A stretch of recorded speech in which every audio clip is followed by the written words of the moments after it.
इंद्रजीत सरोज का मर्यादित बयान सामने आया। मंदिर, राम और जाति पर विवादित बयान दिया और इंद्रजीत सरोज ने कहा कि मंदिर में ताकत होती तो देश में लुटेरे क्यों आते। महमूद गजनवी और गौरी जैसे लुटेरे देश को नहीं लूट ले जाते।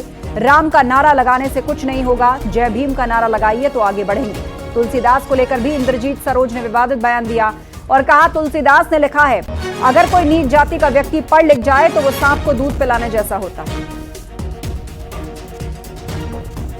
अगर भारत के मंदिरों में ताकत होती तो मोहम्मद बिन कासिम ना आया होता। भारत के मंदिरों में ताकत होती तो महमूद गजनवी ना आया होता। भारत के मंदिरों में ताकत होती तो मोहम्मद गौरी ना आया होता और इस दुर्ग को लूटने का काम न किया होता। इसका मतलब मंदिरों में ताकत नहीं थी। अगर ताकत है तो सत्ता के मंदिर में ताकत है। भारत तो समाजवादी पार्टी में राष्ट्रीय महासचिव के पद पर इंद्रजीत सरोज, एक बार फिर से हिंदू देवी देवताओं का अपमान किया गया। सपा की तरफ से यह बड़ा आरोप बीजेपी का। इंद्रजीत सरोज कह रहे हैं कि राम का नारा लगाने से कुछ नहीं होगा, जय भीम का नारा लगाइए तो आगे बढ़ेंगे। भारत के मंदिरों में ताकत होती तो गजनवी जैसे लोग कैसे देश में घुस आते। गजनवी और गौरी जैसे लुटेरे देश को लूट नहीं पाते। राम का नारा लगाने से कुछ नहीं होगा, जय भीम का नारा लगाइए तो आगे बढ़ेंगे।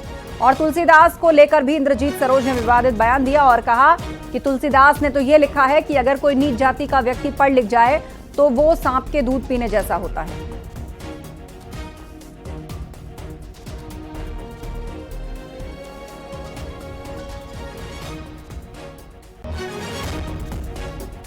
आपको एक बार फिर सुनाते हैं सपा नेता ने क्या विवादित बयान दिया।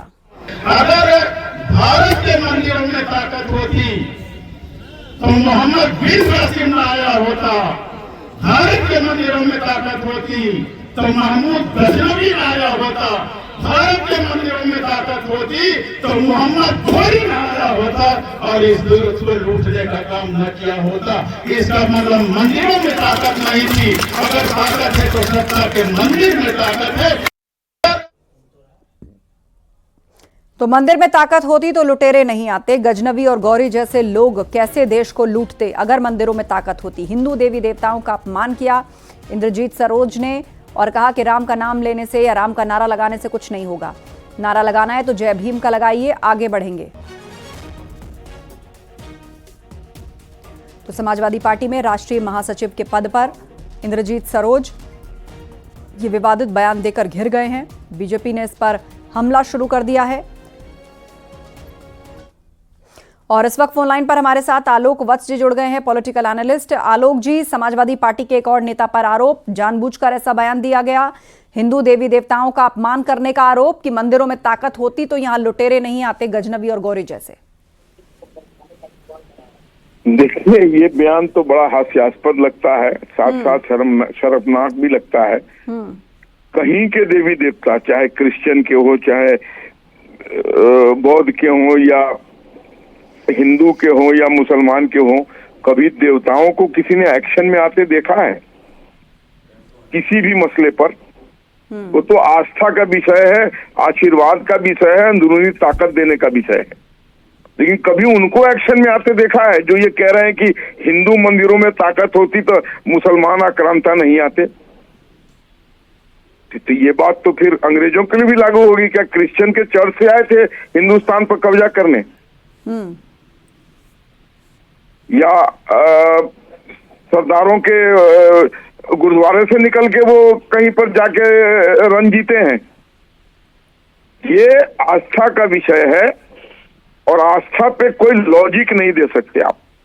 अगर हिंदू एक पत्थर पे जहां पे उस सफेद रंग की लाइन खींची होती है उसको भगवान शिव का एक सिंबल मान के उसकी पूजा करता है, तो ये उसको आप कौन से लॉजिक से उसको आप समझाएंगे? वो उसकी आस्था है। ठीक है। और इस बीच अशोक यादव जी भी हमारे साथ जुड़ गए हैं, सपा प्रवक्ता, उनसे भी इस पर टिप्पणी लेते हैं। अशोक जी बताइए, एक और समाजवादी पार्टी नेता पर आरोप लगा कि हिंदू देवी देवताओं का जानबूझकर अपमान किया। इस बार भी पार्टी यही कहेगी कि निजी बयान है उनका? देखिए, जो बयान की बात आप इंद्रजीत सरोज जी की कर रही हैं, वो बाबा साहब की बातों को कोट किए हैं। वो जो है पार्टी की लाइन नहीं है। वो बाबा साहब ने जो अपने किताबों में लिखा है, जो बाबा साहब ने अपने विचार व्यक्त किए हैं, उन्हीं विचारों को उन्होंने सामने रखा है।